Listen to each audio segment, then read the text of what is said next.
Hello, it's Ashley here from Paper&Twine, and the coffee shop is open. We've got lots of drivel today. I'm sans Gladys today. I do need to give her a little bit of TLC, but yeah, I've washed my hair, but I'm having one of those bad hair days. Yes, a bad hair day. Anyway, you'll have to make your own coffee. No, I'll tell you what, you make yourself comfy on the sofa and I will make you whatever hot drink you want.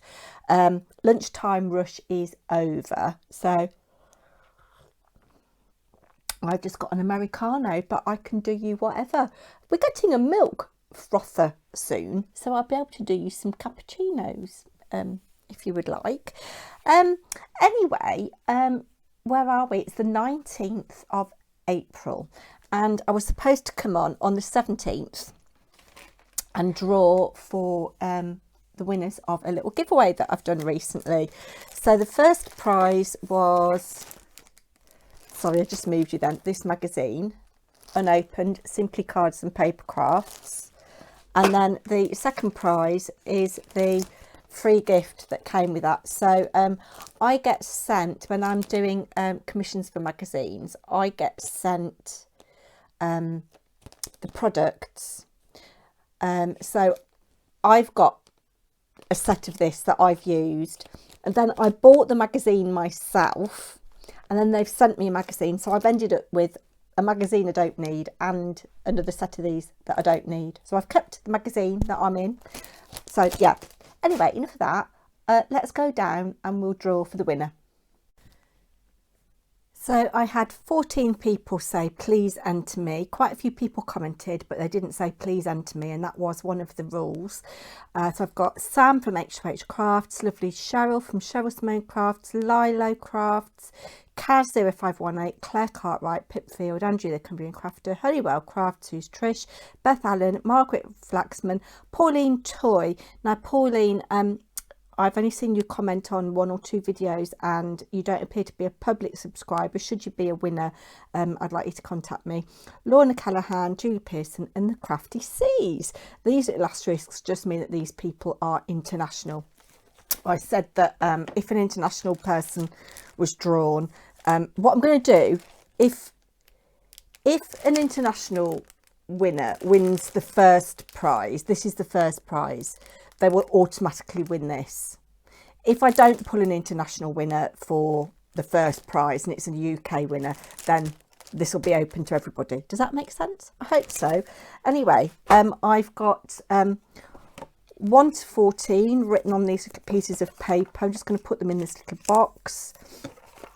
And yeah, good luck everybody. It's a little bit later than I said it was going to be. I did say I'd draw on the 17th, but yeah, things just got in the way over the weekend.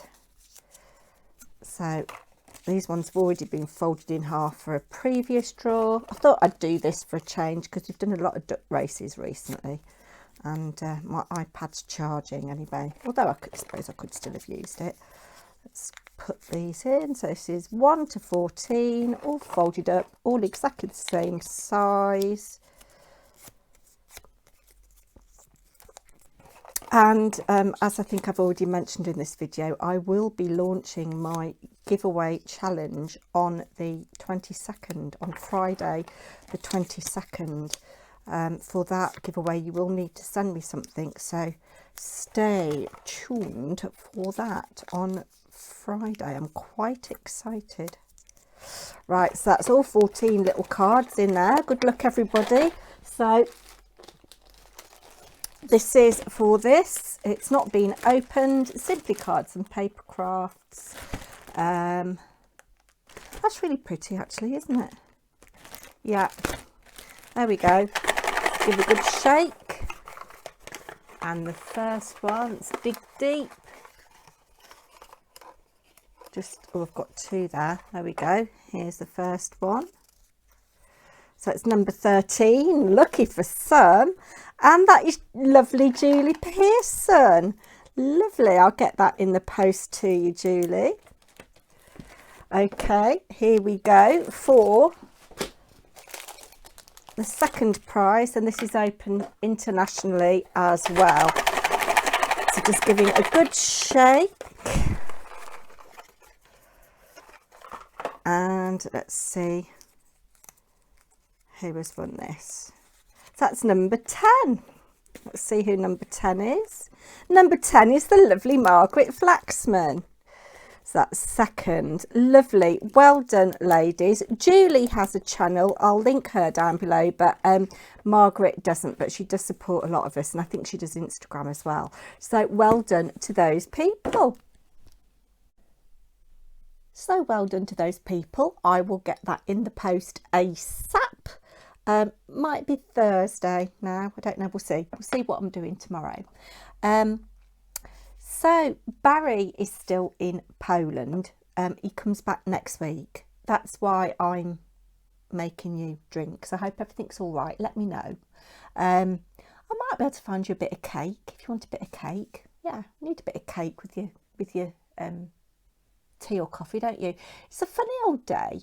It said it was going to rain, and it actually hasn't rained, but it is a bit cooler than it has been. I've walked up to the post office to post a few bits and pieces off. Yeah, but I was cold before I went. I thought, oh, shall I put a cardigan on? But actually, having done that little bit of brisk walking, it's warmed me up, and having a hot drink. God, this is interesting content, isn't it? But you're really glad you came in. Anyway, one thing that I do want to share with you is that tonight, live at 9 o'clock, I am on somebody else's YouTube channel, the lovely Lainie, who is Big Girls Really Do Cry. She hosts something every so often called the Banish bin, and she's asked me if I would like to be a guest. So 9 o'clock tonight on her channel. I'll leave a link to her channel down below. Yeah, I'm on the Banish bin, so that's exciting. I just hope the technology works, because me and live, I get a bit, you know, a bit nervous. Yeah, a bit nervous. So that's me on the Banish bin tonight. And obviously we've had a lovely long weekend, haven't we? Mr. Paper&Twine has been very productive. Me, not so. Although saying that, I've had my moments. I've been quite productive today, actually. I do feel like I've achieved quite a lot already today.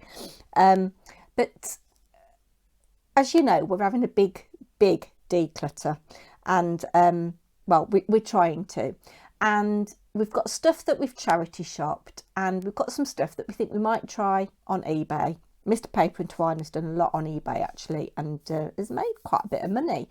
I've got some things that I need to eBay, but we've also got some things that we think we might try and car boot, do a car boot. And we went to one at the weekend on Sunday. It is a massive one at a place called Croft in Leicestershire. And we've been once before, a couple of years ago, before the pandemic, I think. And it was massive, and we went with a view to seeing what kinds of things were there, what kinds of prices things were, and what kinds of things might be selling. God, you know, we were both quite disappointed, really. First off, there were a lot of what I would call professional traders, not people just getting rid of their own personal stuff, which to me is what a car boot's all about. You go with your car, you fill your boot, you have a table, or open your boot, and you know. But there were people there with massive vans, and people who obviously got market stalls,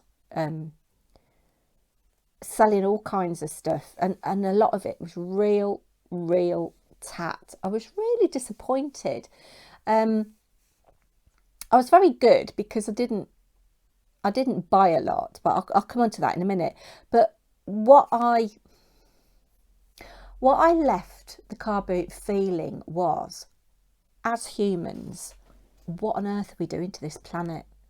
The amount of nasty, cheap, plastic tat that people were buying, I was absolutely flabbergasted. At the tattiness of stuff, but just why do we need all this plastic tat? And it's a real shame, actually. Pete was very interested in old tools. He really doesn't need any tools. He's got his dad's tools, and he's got loads that he's bought himself over the years. But there were lots of people selling old tools that were quite sweet. At one stall, a young bloke was saying to the stall holder, "What's this?" And even I knew what it was. It was a plane, you know, for shaving off bits of wood. And it was a bit rusty, you know, it was probably 30, 40, 50 years old. And there were lots and lots of tools like that that people were trying to get rid of. And nobody wants, because they want new, don't they? But there's something satisfying, I think, about having something old that's got a bit of history to it. And one thing I nearly did buy, and I didn't, and part of me now regrets, was there was a little wooden, I suppose it would have been a yardstick. I don't know. I didn't see how long it was. The measurements were imperial. It was all in inches and just eighth and quarter and half of an inch measurements. And oh, excuse me. I was going to say I was going to sneeze and it kept up on me.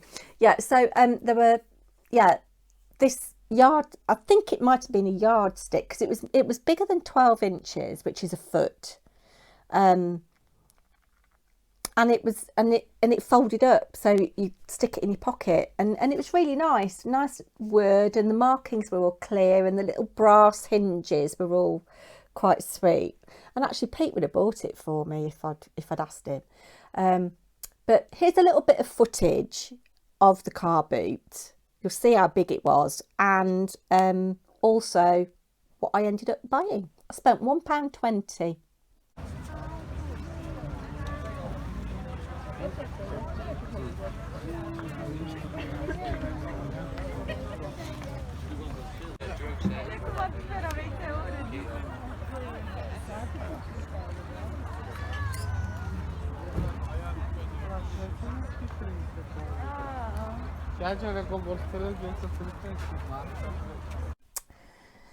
So I went to the car boot sale with £10 in pound coins in my pocket, and I spent £1.20, as I think I've already said.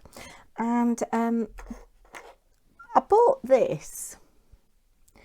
I'm a sucker for anything shiny and sparkly like this, particularly in the summer. And the guy wanted 50p for this. It's not old or special or anything, but I'm going to dismantle it, and I'm going to make myself a pair of earrings out of it. He wanted 50p for it, and I said, I'll give you 20. And he said, all right then. So that's that. I'll come on a later date and show you my earrings. And then I was just browsing. I mean, there was so much tat, but there was a lady who was obviously having a declutter. I don't know how old she was, in her 60s or early 70s maybe. And she got a little tiny box of watch parts. And some of them were very, very big, but I saw these. And I said, how much are these? And she said 50p each. So I didn't haggle, because they're quite good quality watches. But I thought, for mixed media or junk journals, wouldn't that be lovely on the front of a journal? And that was loose, and she just said, yeah, I could have that. It doesn't belong to either of these, but lovely blue colour. But this, I mean, you can't see, has actually got the jewels in it. And obviously it doesn't work, but the winder makes the winding sound, so that's nice and tactile. Hands don't move, because it is a mechanical watch. And Pete looked this up, he's into his watches, and it was a nice Swiss made watch brand, and they were taken over, bought out by Fossil. I'll just bring that up so you can see a bit closer. And that measures about 2.5 centimetres in diameter. And this little one, I can't see a maker on it. It's very dirty, very grubby, but lovely little blue hand on it. And you can see all the workings on the back. You can see there's a lot of work went into that. And that one is 2 centimetres in diameter. So that was what I spent £1.20 on. While I've got you down, as you know, we've been having a bit of a declutter, and I came across this folder of of bits and pieces. And there's a promotional photo of a play that I was in when I was probably about 24, 25. It was a play by Carol Churchill, who's a British iconic female playwright, 20th century playwright. And she wrote a play called Top Girls, which was set, if my memory serves me correct, in 3 different time periods. And I played 3 different characters in it. And one of them was a little girl, and I forget her name, but I think this character was called Kit, and she was about 12 and had got special needs, and I was her best friend. And that was us in our little den. So I thought that was nice. And then came across this photograph of me. This was the year I got married, so I was 30, and just wanted to show you how much hair I had. As I've said, you know, what thick hair I used to have, and I was a lot slimmer in those days, and I thought I was fat there. Yeah, probably in today's clothing, size 12, but in the mid-90s, size 14. But yeah, loved my hair. And I think I've got another picture in here somewhere. Let's just have a look. There's all kinds of things in here. It might not be in here actually. Oh gosh, that was me. That was the year Molly was born, so that was 1998. So I was 33, preparing to do a skydive. Yeah, I did a tandem skydive jump because Pete learnt to skydive, and that's a very demonic looking Molly. My dad did a bit of Photoshop, so she was like on a rug, but he's done it to look as if she's skydiving. Oh dear. Oh my word. Beautiful photo of Molly when she was, I don't know, about 10 or 11. Oh, that was Ella's first day at school. All 3 of them in their school uniforms. Lovely.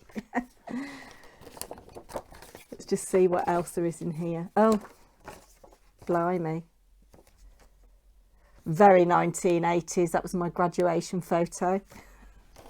I thought there was one of me with yeah, again, that was the year I got married. I'd put on a little bit of weight in the 3 or 4 months since I got married. That's in Cornwall by a wind turbine. But again, you can see how much hair I had.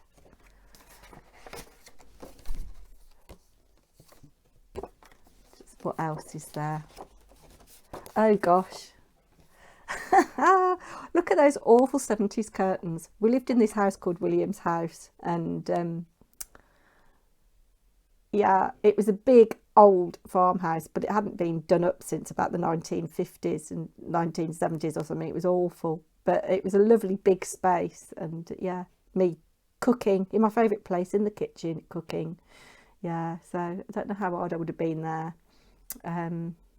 Early 30s. Yeah, gosh, a long time ago.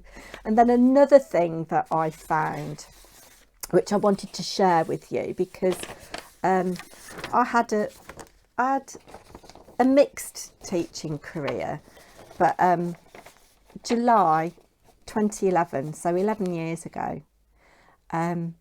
Dear Ashley, further to the Key Stage 3 Monitoring Week, which took place commencing 27th of June, I would like to congratulate you on consistently performing at a good and outstanding level in both recent monitoring weeks. That's lovely, isn't it? Consistently performing at a good and outstanding level. That was me once. Yeah. Anyway, let's take you back up. So you saw some old photos of me there as well, and that letter, I'm really glad I kept that, because I had a bit of a difficult time at the end of my teaching career, and to find something like that, you know, it makes you realise that actually I was good. I was a good teacher. Anyway, yeah, so as you could see, the car boot was massive, very, very busy.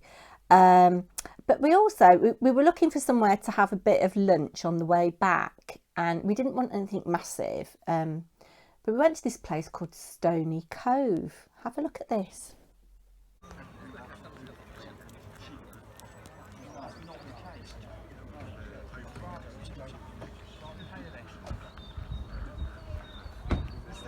You just said it's cheaper to go from Birmingham, no?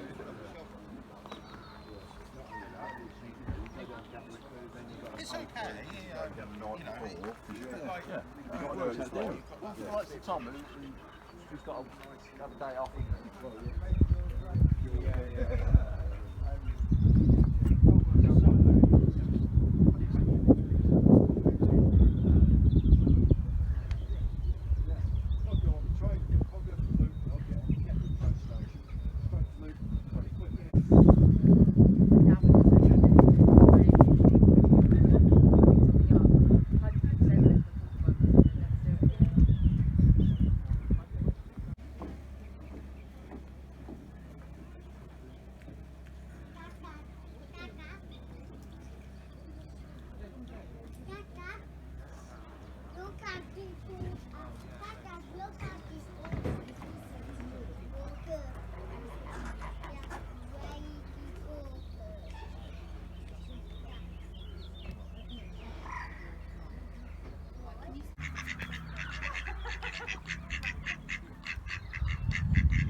So Pete was very interested.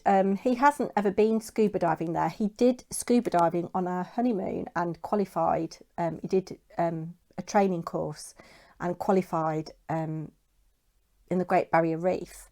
And yeah, these guys were, you know, really professional looking. And apparently this quarry, it's very deep, very dark, and there's a ship, they sunk a boat down there. But yeah, we didn't eat there.